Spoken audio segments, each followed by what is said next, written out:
Hello Turtles, I'm Tim Bodette, and today I will be helping you use market research to set a reasonable budget for building games as a business. You will figure out how to find games similar to yours, how to avoid biased information, and use box leader method to get a ballpark idea of the units sold. This process will allow you to set a budget for your game to compete with in that market.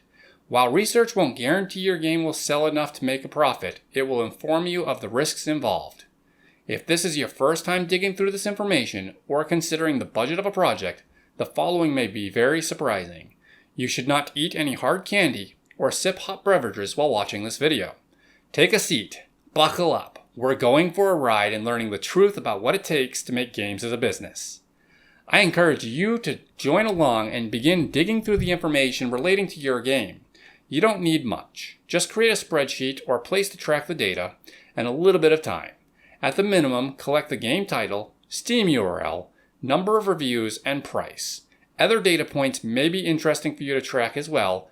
Is the game in early access, single player, multiplayer, the art style, or even subgenres? To find games similar to yours, you will need to know what key tag or tags to search for. Finding the key tags may be as easy as I make racing games, and racing is one of the tags provided by Steam. When searching through the games with the racing tag, most of them tend to match what I'm aiming at. However, if you are making a platformer, there might be more specific tags you need to apply to filter out all the platformers not like your title. Perhaps you need physics platformer, or Metrovania, or any other tag combination. Your objective is to find 1, 2, or 3 tags that when combined find games reasonably close to what you are aiming at for a market. Now that you know your tags, open your favorite browser of the internet to store.steampowered.com/search and use the tags that describe your game. This will show all the popular games by default, so we need to do a little bit more. Your data will be very biased if you only look at the games similar to yours that sold well. This is known as, or similar to, survivorship bias. This will present you a false positive view that doesn't match reality. It's like saying Minecraft made billions, so making a similar game will have similar results, leading you to invest millions into the idea. Reality is unlikely to make that amount back, so you need to look at both successful and not successful games to have a better picture. To reduce the bias, sort the search results by release date. This will ensure the algorithm isn't pulling the best sellers to the top or lifting up games that are more relevant in other ways. The list probably contains a bunch of DLC, music, demos, and other fluff that we don't want data for. There is another checkbox on the right under selected types that can filter only games. With this, the search is ready. This is a process I do every month for the racing games released in the previous month. This allows me to keep an eye on the racing game market. I recommend doing this regularly for your genre, but for a single research session, I recommend choosing at least 3 different months within the last year and a half to collect all the games from. Collect all the games from each of the months chosen, not just the ones you've heard of or got popular. Now, do the grind. Collect all the data you want from each of the games.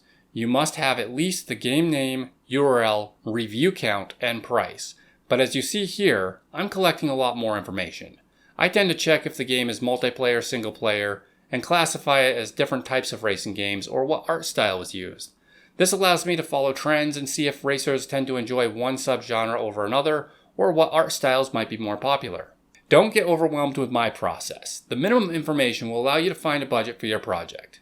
For this, we'll use the box leader method, which I first learned of through Jake Burkett's article linked below.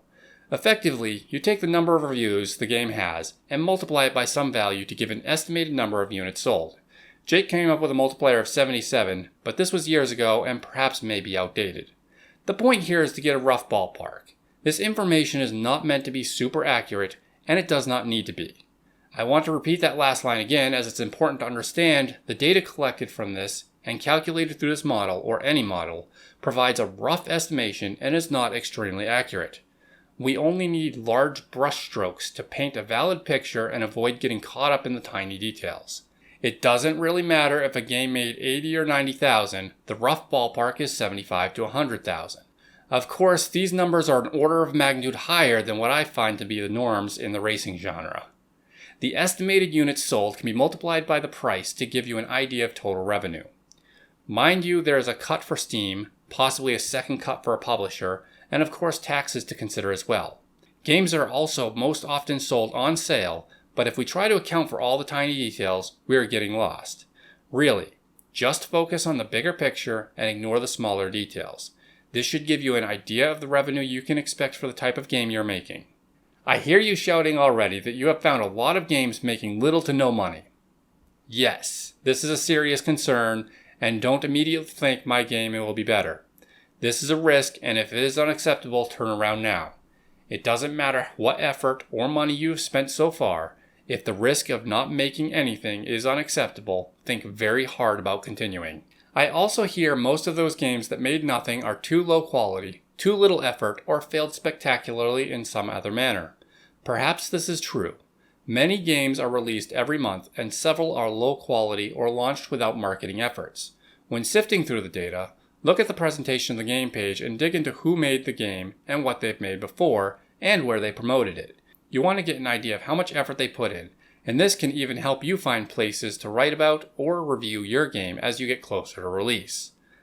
I find that the racing games come in about 3 different levels. Big hitters, either AAA, massive budgets, or hit games. These are perhaps what we all strive to create, but are unlikely to be a realistic target, so I ignore them. Low ballers, that have very few reviews, not making any revenue worth speaking of. Then you have the mediocre line. These are the games that manage to make some number of sales, but perhaps not in the millions, and as you sift through the various pages, you can believe you can hit the same level of quality. This provides a reasonable budget cap for your game. For racing games, there are a handful of big hitters each year, which I generally ignore. Many that make less than 1,000 or so, and a bunch that have a range of 8,000 to 15,000. Games in the middle ground can extend revenue upwards, but my research leads me to aim at a budget of 10 to 15,000, which gives me a chance to make a profit on the other end.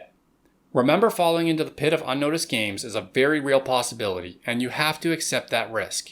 Your time is valuable, and you should know what cost it adds to the project and ensure you have a chance of hitting the budget. You can now find similar games to what you want to make, collect some data, and get an idea of possible revenue. Keep in mind that the data is often changing, the multipliers might be different, and it just gives you a vague idea of what might work. This isn't super accurate, but you will get a feel for things. Please help support my adventure with a purchase of Accelerate, or the new expansion and race around with an egg on your car. It is extremely challenging to drive fast and keep the egg safe, but you'll be rewarded with better ranks on leaderboards to brag about to your friends. The winter expansion also has slippery snow and ice physics and 100 snowmen to collect, so grab a copy, have some fun, and support an indie developer. If you wish to support me for free, you can share this video with others, do the thumbs up or subscribing thing, and or leave a question below.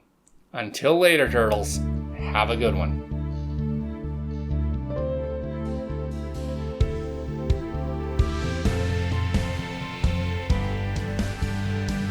By the way, here is a video to help you calculate the cost of your time.